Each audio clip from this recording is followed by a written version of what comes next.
गांधी जी का कॉरिडोर नहीं, जी हाँ, एक बड़ी घोषणा। कॉरिडोर बनने की योजना को असफल बनाने के लिए कांग्रेस पार्टी ने खुलेआम चैलेंज दिया बीजेपी पार्टी को कि यदि परंपरा और आस्था के साथ छेड़छाड़ हुई तो कांग्रेस पार्टी कुंज की गलियों में उतरकर बीजेपी पार्टी की टांग खींचकर गोस्वामियों को जब तक इंसाफ नहीं दिलाती तब तक वो ये काम करेगी।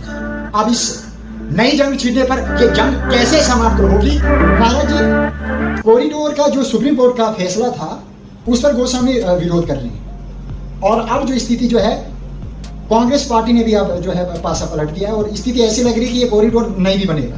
कॉरिडोर के विषय में कुछ लोग विरोध कर रहे हैं और कुछ लोग इसका समर्थन कर रहे हैं। तो इस विषय में हम सभी लोगों को निष्पक्ष भाव से विचार करना चाहिए कि क्या ठीक है और क्या नहीं ठीक है, क्या करना चाहिए क्या नहीं करना चाहिए।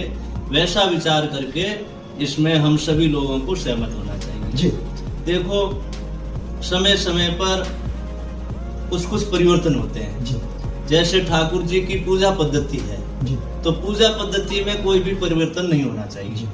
जो ठाकुर जी के गोसाई जी है, गोसाई जी महाराज पूजा करते हैं और शुरू से करते आए हैं, तो उस विषय में तो किसी प्रकार का परिवर्तन नहीं होना चाहिए। अब रही भक्तों की सुविधा की बात, कॉरिडोर का कोई दूसरा अर्थ थोड़ी नहीं, यही अर्थ है कि सुविधा से सब लोग अधिक से अधिक दर्शन कर सके। तो इस विषय पे विचार करके ठाकुर जी के आसपास की व्यवस्था उसी प्रकार से बनानी चाहिए, अधिक से अधिक लोग दर्शन सुविधा पूर्वक कर सके, उसका नाम कॉरिडोर है। अब ये बनाने में क्या है कि बहुत प्रकार की कुछ बाधाएं आ रही है। कॉरिडोर बनने से ज्यादा लाभ है या फिर हानि है ज्यादा? नहीं, अधिक लोगों को दर्शनों का फायदा होगा तो लाभ ही है।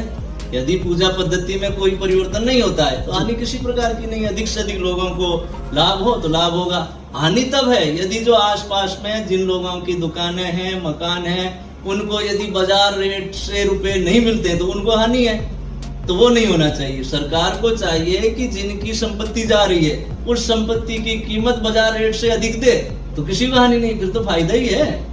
जिनकी घर दुकान गए उनको भी हानि नहीं है, जिनको दर्शनों का फायदा हो उनको भी हानि नहीं है, फिर किसको हानि है? फिर तो इसका विरोध नहीं होना चाहिए। महाराज जी, 300 कॉरिडोर बनने से 300 से ज्यादा घर और दुकानें बेघर और बेरोजगार हो जाएंगी। यदि मुआवजा मिलता भी है और मुआवजे जितना उनका तय हुआ है उस मुआवजे के मुताबिक क्या उनका नुकसान जो है वो भरपाई कर पाएगा वो मुआवजा? मुआवजा कितना मिल रहा है ये अभी मुझे पता नहीं है, परंतु हम इस बात को ऐसे मानते हैं कि सरकार को चाहिए कि किसी का नुकसान न हो, किसी का अहित न हो। सरकार सबका हित हो इसलिए कार्य करे। सबका हित यदि कीमत से कम कीमत यदि सरकार देती है, जैसे कोई दुकान 10 लाख की है, सरकार उसका यदि 5 लाख 6 लाख 7 लाख देती है तो उसका तो अहित है नहीं। तो किसी की बाजार कीमत 10 लाख है तो सरकार उसकी 11 दे 12 दे, फिर क्यों?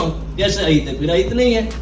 तो जो कीमत है बाजार कीमत है उससे अधिक उसके आसपास सरकार मुआवजा दे, और फिर जिन लोगों की दुकानें जा रही है उनको कॉरिडोर में दुकानें बना करके उसकी कीमत लगा कर वो ले ले, वो दुकानें भी उनको दे जिनकी जा रही है, तो फिर हित नहीं है। तो सबका हित हो, सबका फायदा हो, इस विषय पर विचार करके सब प्रकार की व्यवस्थाएं बैठाई जाए।